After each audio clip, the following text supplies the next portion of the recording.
This video is brought to you by Paperlike.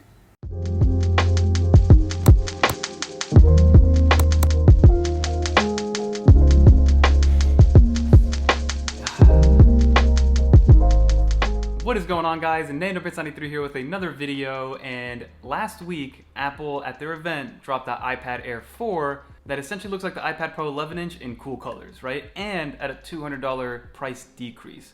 So everybody's thinking, wow, I just bought the iPad Pro 11, the 2020 version a couple months ago. I wasted my money, this, that, and the third, right? So this video is to kind of calm everybody down a little bit and to explain the differences between the two and why the iPad Pro is still $200 more expensive.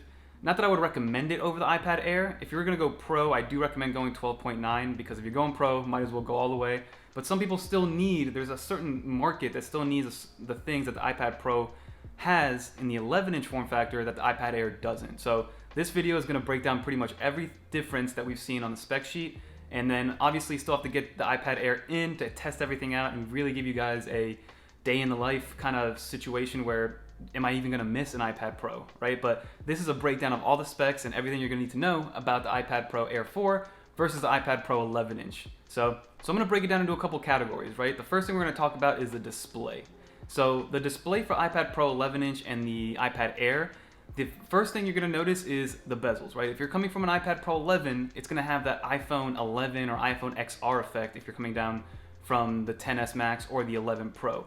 It's a little bit thicker in the bezels, right? It still has the same form factor, but you're going from an 11-inch screen diagonally to 10.86, I think is the exact number. So it won't be huge, and if you've never owned an iPad Pro, you will not notice it, just like if you've never had an iPhone 11 Pro, you're not going to notice it on the iPhone 11. So if you hold them side by side, then yes, you're going to notice a little bit of a difference. One thing that the iPad Air 4 did keep was that True Tone display. So True Tone, I always keep it on by default. Basically warms or cools down your screen depending on the ambient light, the temperature, the time, just to make it a little easier on your eyes. That is staying with the iPad Air 4. One thing that the iPad Pro has over the 4 is the brightness. So you get 600 nits on the iPad Pro versus 500 nits. Not a ton to write home about. I don't really use my iPad outdoors ever, especially now that I'm in Florida when it gets way too hot to hold anything metal outside.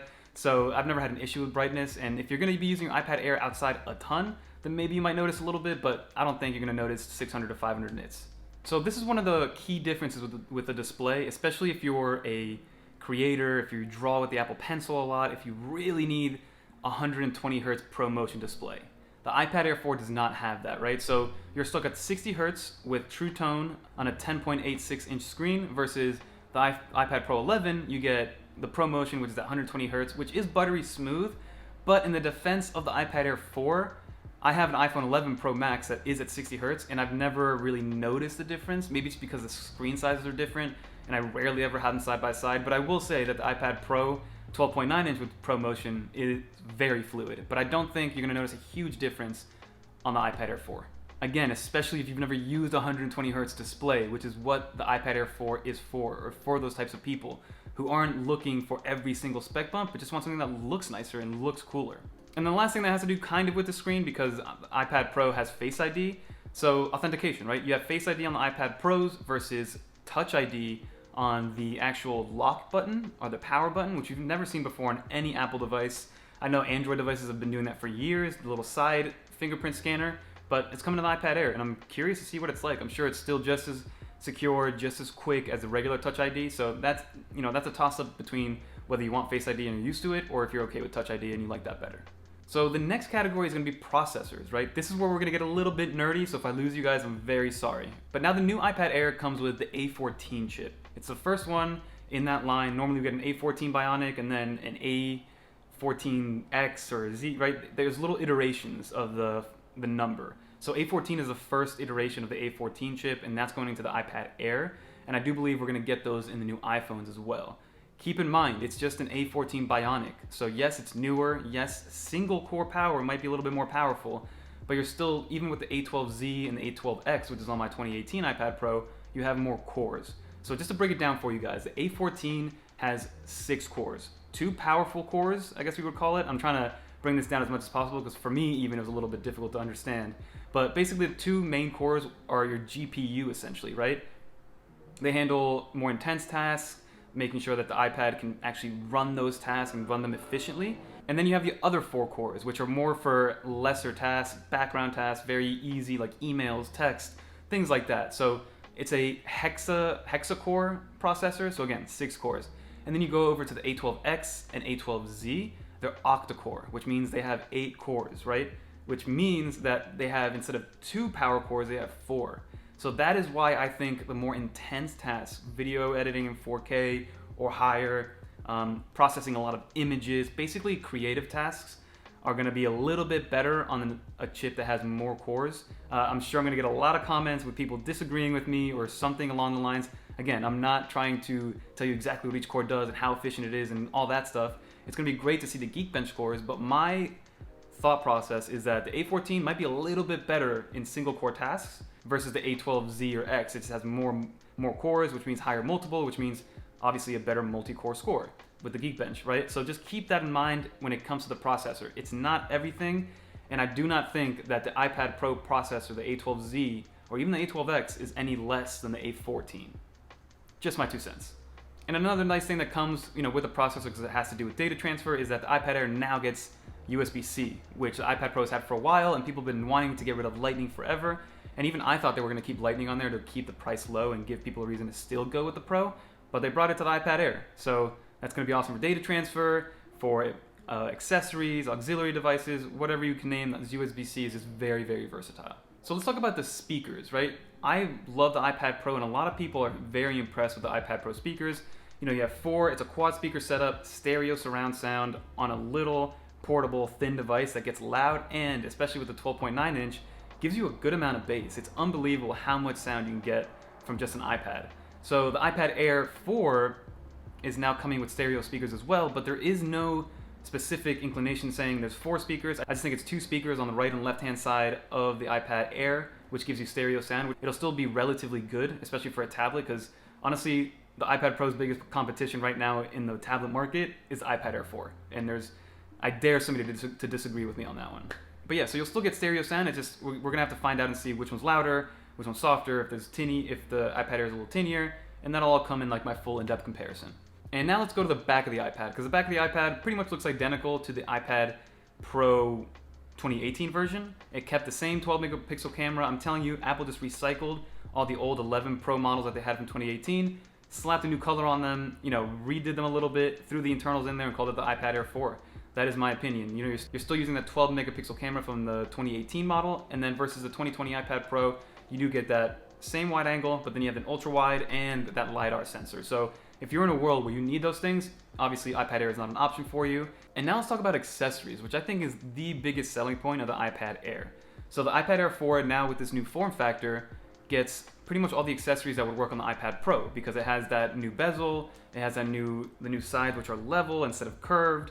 So Apple Pencil 2 now works perfectly in the same exact way as it would on the iPad Pro. So you magnetically charge it versus having to plug it in through the lightning cable. Then slim folio cases work. The Magic Keyboard for the 11-inch will also work because the pin connectors are now on the back. So that is what's beautiful. I mean, I don't know who's going to go out and buy a $600 iPad and then a $300 keyboard case for it to make it $900. It's a little, because the keyboard is half the price of the iPad, but to each their own, right? But you do have that ability now, which the iPad Air before was still stuck on that like origami single angle view iPad Air Smart Folio keyboard. And this is a perfect segue for the sponsor of this video. So shout out to Paperlike for sponsoring this video. They've been with the channel for a very long time, and now with the iPad Air 4 coming out and the new Apple Pencil 2 support, and I highly, highly recommend getting a screen protector, especially Paperlike.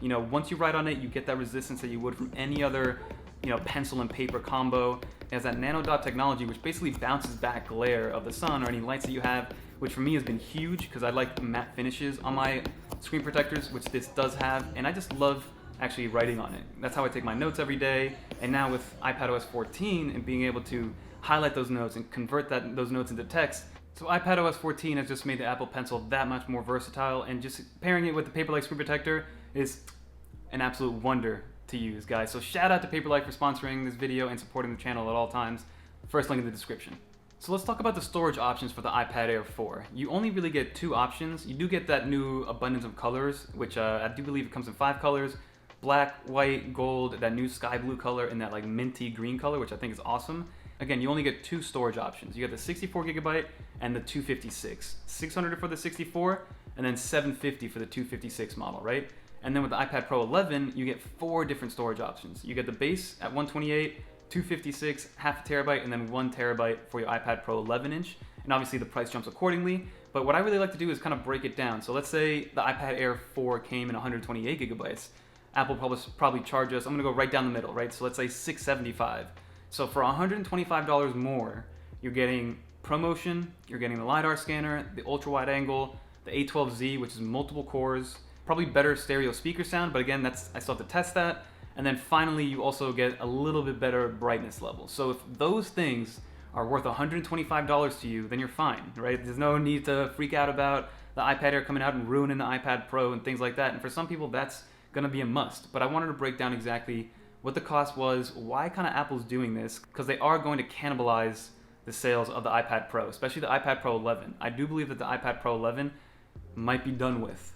Don't quote me on that, but it might be done with, and I do think that moving forward, we're gonna have the 12.9-inch iPad Pro be, you know, the cream of the crop all the way at top. But that's pretty much my 2 cents. Like I said, I'm definitely gonna get it in once we're able to order it. You're supposed to be able to order it sometime in October, and then hopefully they also ship them out that same month. So you guys will be the first to know once I get it. So give me a follow on Twitter, because that's where I do update you guys the most. And also, don't be afraid to subscribe, guys, because we're gonna be covering all the iPad stuff as it comes out. But that's gonna do it for this video. Hopefully this helped you guys kind of see exactly what the differences are, because at first glance they look identical. But if anything, you get the A14 on the iPad Air, you get cool colors on the iPad Air. So people were like, what's going on with the iPad Pro 11-inch, right? So just wanted to break it down and make it a little bit easier for you guys. But don't forget to like, comment, subscribe. If you enjoyed this video, leave a comment below. What are you guys gonna do? Do you currently have an iPad Pro 2020? Are you mad that you have one? Are you gonna get the iPad Air 4 instead? Let me know. I'm always very curious. But until next time, guys, peace.